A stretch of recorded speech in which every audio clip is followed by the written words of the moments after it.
నిన్నే క్యాబినెట్లో తీర్మానం చేసి అసెంబ్లీలో కూడా తీర్మానం చేసి అటు హైకోర్టుకి గవర్నమెంట్ ఆఫ్ ఇండియా కూడా పంపిస్తాం.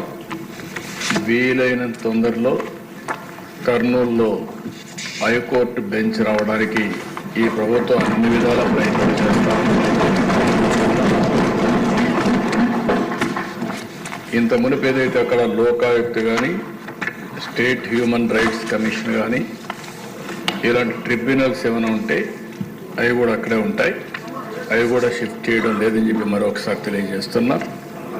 ఇది కాకుండా దిశ ఈరోజు ఈ ప్రభుత్వం వికేంద్రీకరణ ఎక్కడికక్కడ 1-2 సిటీసే కాకుండా ఈరోజు అన్ని ప్రాంతాల్లో సమగ్ర అభివృద్ధి కోసం కట్టుబడి ఉన్నాం.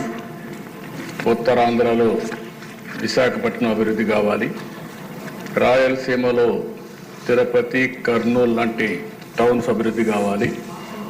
అదే సమయంలో ఇక్కడ అమరావతి కూడా చాలాసార్లు చెప్పాం. ఆ రోజు మీరు చూస్తే 3 రాజధానులు అని చెప్పి 3 ముక్కలు ఆటాడి కడాన ఏ ప్రాంతం కూడా అభివృద్ధి కాకుండా చేశారు. ఆ రోజు కూడా రాష్ట్రం మొత్తం తిరిగి కర్నూలులో కూడా ధైర్యంగా మన రాజధాని ఏదంటే అమరావతిని చెప్పించింది తెలుగుదేశం పార్టీ ఎన్డీఏ. విశాఖపట్నానికి వెళ్ళి విశాఖపట్నం మీటింగ్లోనే మన రాజధాని ఏదంటే అమరావతిని విశాఖపట్నం కూడా చెప్పారు. అంటే ఈ ప్రభుత్వం పైన ఒక నమ్మకం, చెప్పింది చేస్తారనే విశ్వాసం ఉంది. అందుకే ప్రజలు నమ్మే పరిస్థితికి వచ్చారు. అధ్యక్ష, ఈరోజు ఇక్కడ ఉండే సభ్యులందరూ గుర్తుపెట్టుకోవాలి, రాయలసీమలో ఉండే ప్రజలందరూ కూడా ఆలోచించుకోవాల్సిన అవసరం ఉంది. ఈరోజు ఈ రాష్ట్ర సమగ్ర అభివృద్ధి ఒక్క తెలుగుదేశం పార్టీతోనే సాధ్యం. అధ్యక్ష, చేశాం, చేసి చూపించాం. ఈరోజు ఒక్కసారి ఆలోచిస్తే అధ్యక్ష, రాయలసీమ రాళ్లసీమగా మారిపోతుంది, ఎడారిగా మారిపోతుంది అనుకున్నప్పుడు మొట్టమొదటిసారిగా బచావత్ అవార్డుని ఒక ఆధారంగా చేసుకుని మనకు నీళ్లున్నాయి, ఈ నీళ్లు కృష్ణా జలాలు రాయలసీమకు తీసుకుపోవాలని ఆలోచించింది మొట్టమొదటిసారిగా తెలుగుదేశం పార్టీ. నందమూరి తారక రామారావు గారికి కూడా నేను తెలియజేస్తున్నా. ఆ రోజు ప్రారంభించిన ప్రాజెక్టులు మీరు చూస్తే తెలుగు గంగా, హంద్రి నీవా, నగిరి గాలేరు ఇలాంటి ఆల్ ప్రాజెక్ట్స్ అధ్యక్ష ఈరోజు అక్కడ జరిగిన అభివృద్ధి అంతా కూడా తెలుగుదేశం పార్టీనే ప్రారంభించాం. తెలుగుదేశం పార్టీని మళ్ళీ పూర్తి చేసే పరిస్థితికి వచ్చాం. ఈరోజు ఎన్డీఏ కూడా దాన్ని ముందుకు తీసే పరిస్థితికి వచ్చామని కూడా నేను మీకు తెలియజేస్తున్నా. ఈరోజు ఏదైతే సాగునీటి సమస్య ఉందో దీని సాగునీటి సమస్య మీరు ఒకసారి ఆలోచిస్తే నిన్న కూడా ఈ అసెంబ్లీలో చెప్పాను.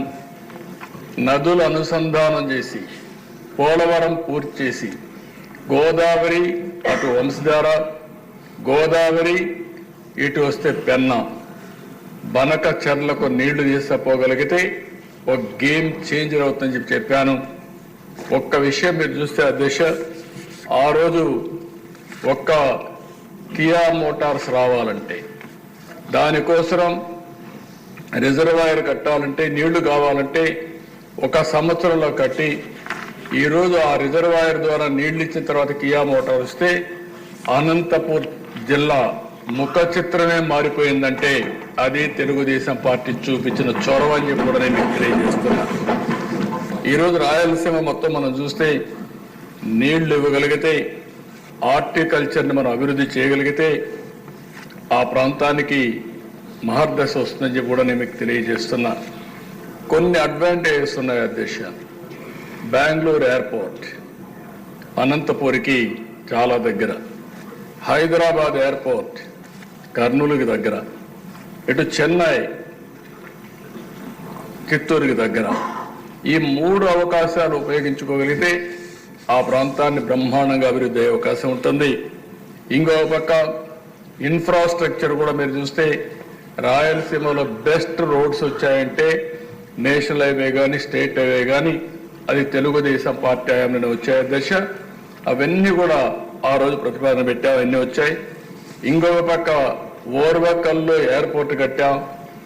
ఇంకొక పక్క మీరు చూస్తే ఈరోజు తిరుపతి ఎయిర్పోర్ట్ని ఎక్స్పాండ్ చేసి రన్వే పెంచి ఈరోజు ఒక హబ్గా ఇంటర్నేషనల్ ఫ్లైట్స్ కూడా రావడానికి చూసాం. కడప ఎయిర్పోర్ట్ను కూడా రన్వే ఎక్స్పాండ్ చేసి నైట్ ల్యాండింగ్ ఫెసిలిటీ కూడా పెట్టే పరిస్థితికి వచ్చాం. అంటే ఈరోజు ఏ ప్రాంతంలో లేనటువంటి 4 ఎయిర్పోర్ట్లకు ఉన్నాయి దిశ.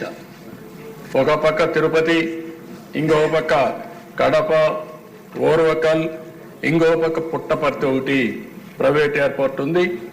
అడ్వాంటేజ్ కింద బెంగళూరు కూడా వచ్చే పరిస్థితి వస్తుంది దిశ. ఇంకో పక్క దిశ ఎడ్యుకేషన్ ప్రాధాన్యత ఇచ్చాం. తిరుపతిని ఒక ఎడ్యుకేషన్ హబ్గా తయారు చేస్తున్నాం. ఐఐటి, ఐజర్, అదే మాదిరిగా కల్నరీ ఇన్స్టిట్యూట్ ఒకటి, త్రిబుల్ ఐటి కర్నూలులో పెట్టాం, ఉర్దూ యూనివర్సిటీ కర్నూలులో పెట్టాం. ఇవి కాకుండా దేశ సెంట్రల్ యూనివర్సిటీ అనంతపూర్లో పెట్టాం. రాయలసీమని ఒక ఎడ్యుకేషన్ హబ్గా తయారు చేయాలని తెలుగుదేశం పార్టీ ముందుకు పోయాం. ఏదైతే ప్రజాగళంలో మిషన్ రాయలసీమ అనౌన్స్ చేశారో దానికి కట్టుబడి ఉండి తప్పకుండా మిషన్ రాయలసీమలో చెప్పిన ప్రతి ఒక్కటి కూడా తెలుగుదేశం పార్టీ ఎన్డీఏ ప్రభుత్వం పూర్తి చేస్తామని చెప్పి కూడా నేను మీకు తెలియజేస్తున్నాను. ఈరోజు అధ్యక్ష, రాయలసీమకి ఏదైతే హార్టికల్చర్ హబ్గా తయారు చేయాలని నీటి సమస్య ఉంది కాబట్టి 90%తో డ్రిప్ ఇరిగేషన్కు సబ్సిడీ ఇచ్చాం. ఆ 90% ఇస్తే గత ప్రభుత్వం దాన్ని కూడా తీసేసే పరిస్థితికి వచ్చారు.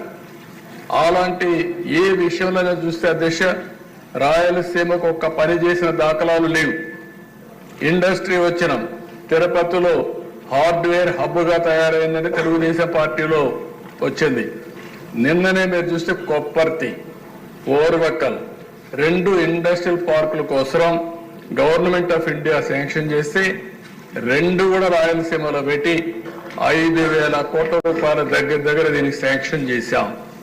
అదే మరి ఓర్వకల్లో డ్రోన్ సిటీగా తయారు చేశాం. మ్యానుఫ్యాక్చరింగ్ కానీ, యూస్ కేసెస్ తయారు చేయడం కానీ, సర్టిఫికేషన్ కానీ కేంద్రంగా తయారు చేశాం. అందుకే కర్నూలు టౌన్ని ఒక మంచి టౌన్గా తయారు చేయాలనేది తెలుగుదేశం ప్రభుత్వం యొక్క సంకల్పం. తప్పకుండా చేస్తాం.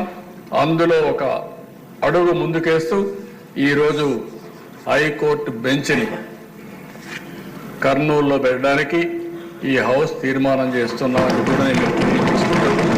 మరొకసారి మేమిచ్చిన కమిట్మెంట్స్ ఏవైతే ఉన్నాయో అవన్నీ కూడా ఒక్కొక్కటే పూర్తి చేసుకుంటూ ఆ అన్ని ప్రాంతాలను అభివృద్ధి చేస్తూ ఈ రాష్ట్ర అభివృద్ధి కోసం కట్టుబడి ఉన్నామని చెప్పి తెలియజేసుకుంటూ సభ్యులందరూ కూడా దీన్ని పూర్తిగా సమర్థించాల్సిందిగా ప్రతి ఒక్కరికి విజ్ఞప్తి చేస్తూ మీ దగ్గర సెలవు తీసుకుంటున్నాను.